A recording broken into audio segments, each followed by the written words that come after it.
จ้าทีเจ้าทานเจ้าบ้านเจ้าเมืองเทวบุตรเทวดาอาราธาผู้มีดีขอให้เปิดกองเปิดทางอย่าปองอย่าฆ่าเด้อให้ดวงวิญญาณของคุณแม่ยินโยที่ผู้ล่วงลับให้ลุกลาวตาวมาให้กลับมารับเอากองบุญกองกุศลตอนนี้เวลานี้ด้วยเถิดโอ้ยโอ้ลาลาบุญ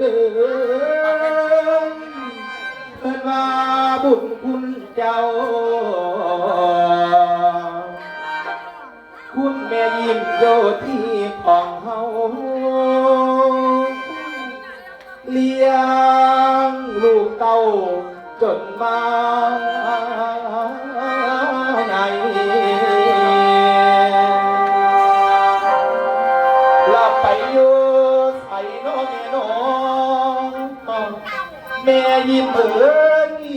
ลาไปอยู่ใส่น้องแม่น้องโอ้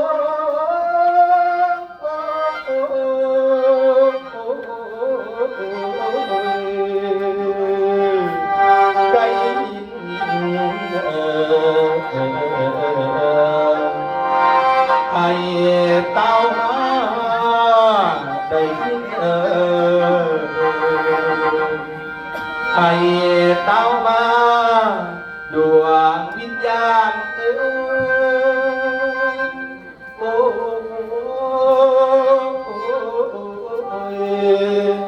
โอ้ยน้อโอ้ยน้อ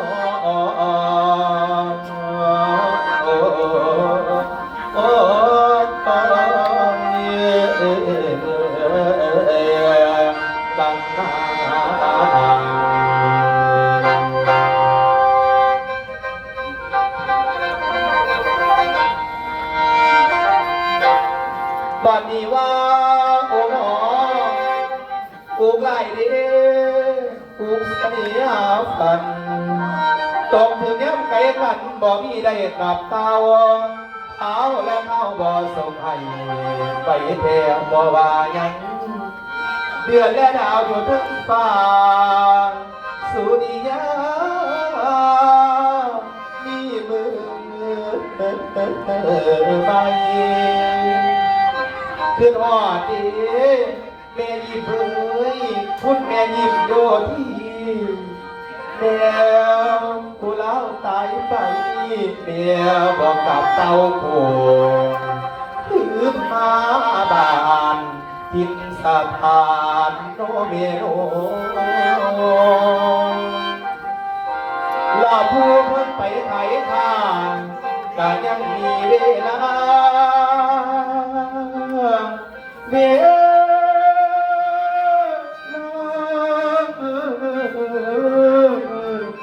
ได้ขึ้นมา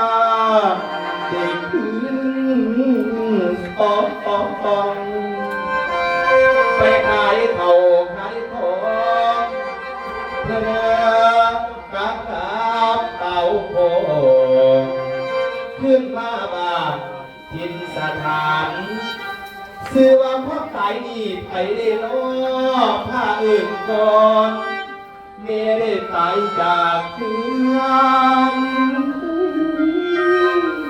เมื่อได้ตายจากก่อนตายจากพื้นเสียมผ้าตัวเจ้าได้ลุกทรงโนเมโนเมื่อเดินตามทางคนโค้งลงทุ่งไว้ใจร้อนเหลียวเห็นห้อยคันแท่น้ำพ่อแม่เฮาเคยปั่นอาสะจันใจโอเอวของผู้เป็นของเพื่อนเป็นสิแล้วโอ้ยเป็นสิแล้วโตเจ้าก็บอกคืนน้องแม่น้อง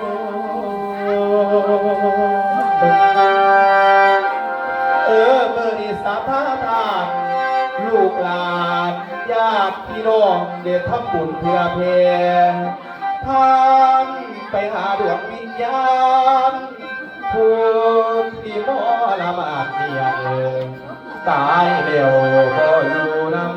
ำลาแขกตามไก่ที่ตามบ้านได้มากความโมทนามีดีตาบัดชื่นยายไปกระไรบ้านพวกลูกหลานก็เตรียมพร้อมสาธุการสมคืนแม่ยิ้ม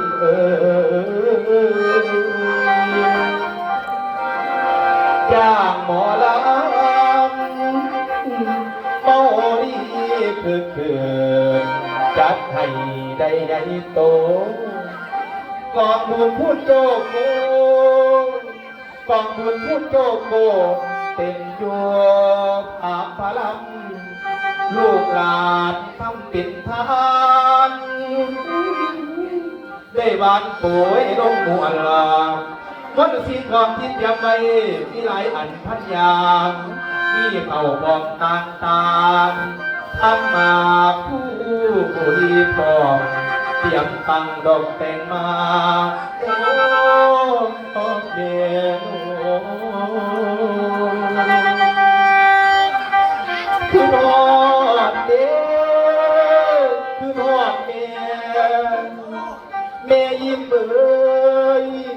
คือเห็นตาคือเห็นหน้าโอ้ยคือทอดเด้แม่ผู้ตายไปโลกนาบ่ได้บวยคือหลังยังแต่คุณงามปาดีบ่ห่างนี้ได้ไปได้ละแม่ตกไหนหรือไกลทางใดคนกันตาคุณแม่ยิ้มโยทีตายจากโลกนี้หนีไปอยู่โลกนาศรัทธาเจ้าลูกหลานเจ้าได้จงนะ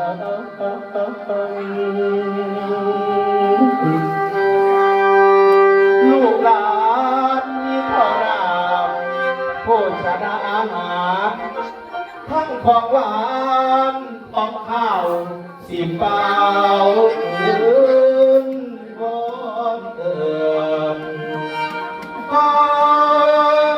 ที่เชิญเอาเจ้า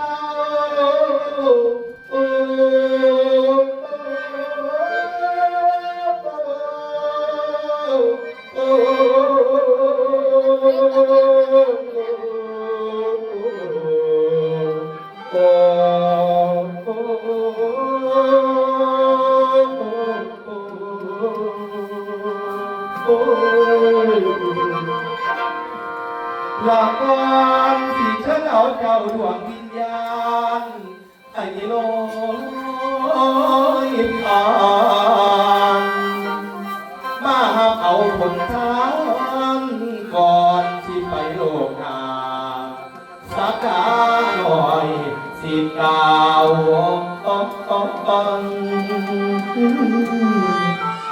ละว่าสาธุสาธุเด้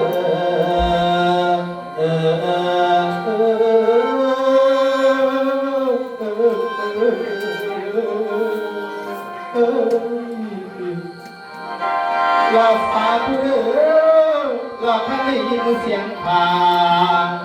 หมอลำสักกาต้นแก้วได้เอิ้นใส่ได้เอิ้นใส่แม่ยิ้มโยที่เอ๋ยให้เข้ามาไว้มาหับเอาหอเขาจะเด้อเจ้าจังไปส่วนอดตุลกันได้ไปสู่สุคติปากเมียนาง ขอไรมาเอาสาบันดีแม่ยิ้มเอ่ยแม่ได้ตาย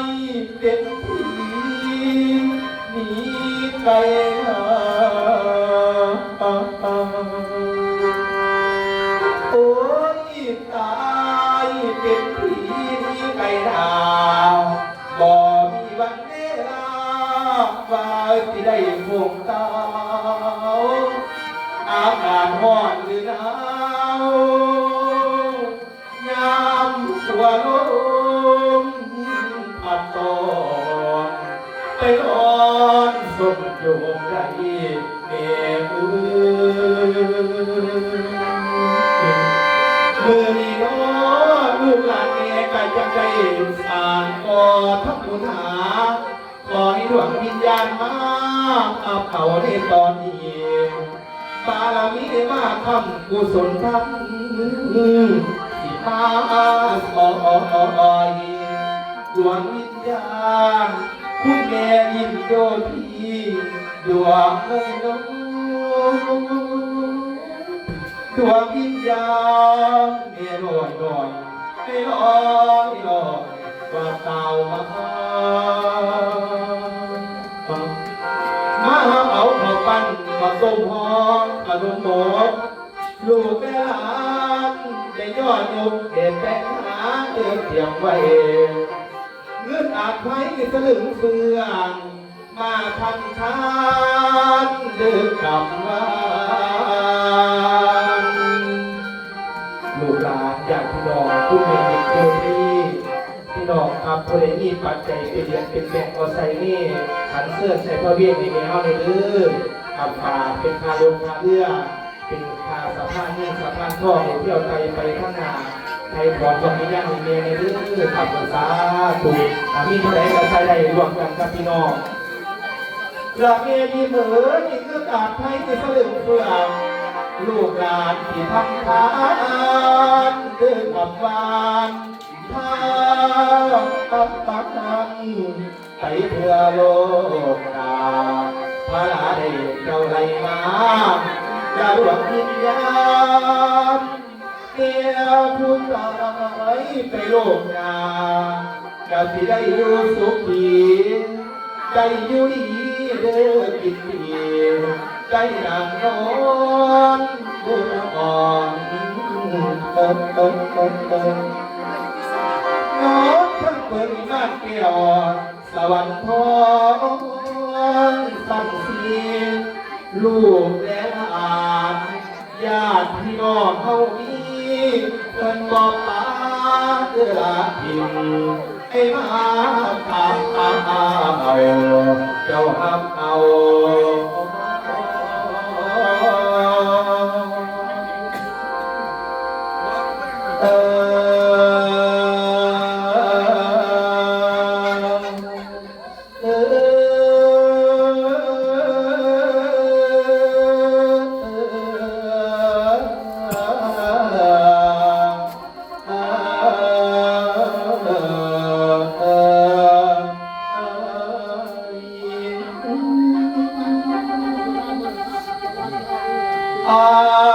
กุศ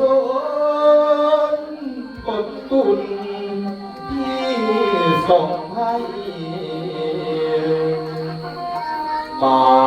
รับไปเสียเถิดอย่ากังขา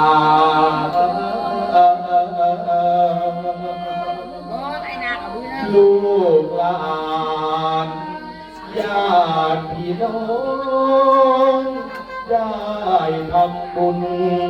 แผ่เมตตาให้เจ้าอารับเอาอย่าเอา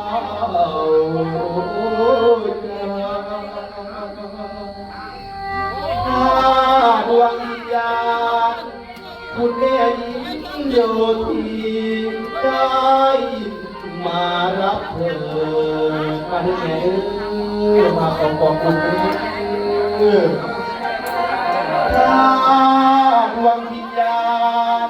แม่ได้ยินมารับเธอ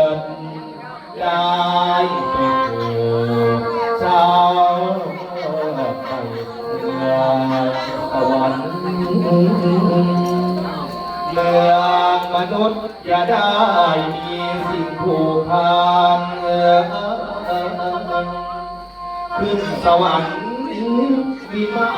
นแดนทิ้ง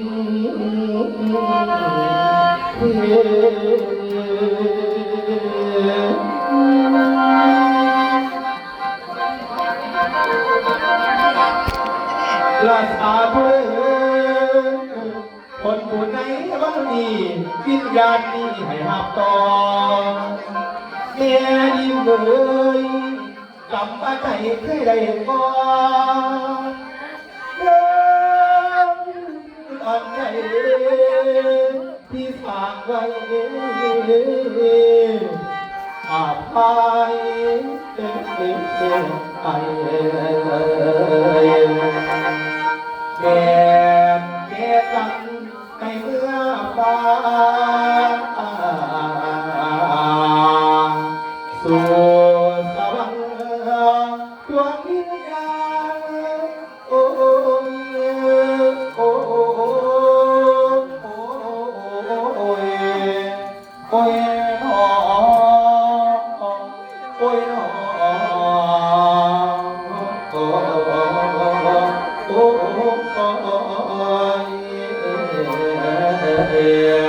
ลันนาสาธุดวงวิญญาณคุณแม่ดิบอยู่ที่แม่เอ้ยเข้าขันยังมีที่ดินอยู่ลูกหลานญาติพี่น้องอันใดเคยล่วงเกินแม่ต่อหน้าก็ดีรับหลังก็ดีด้วยใจก็ดีด้วยกายก็ดีตั้งใจหรือบ่ตั้งใจอันใดเคยแสดงทางท่า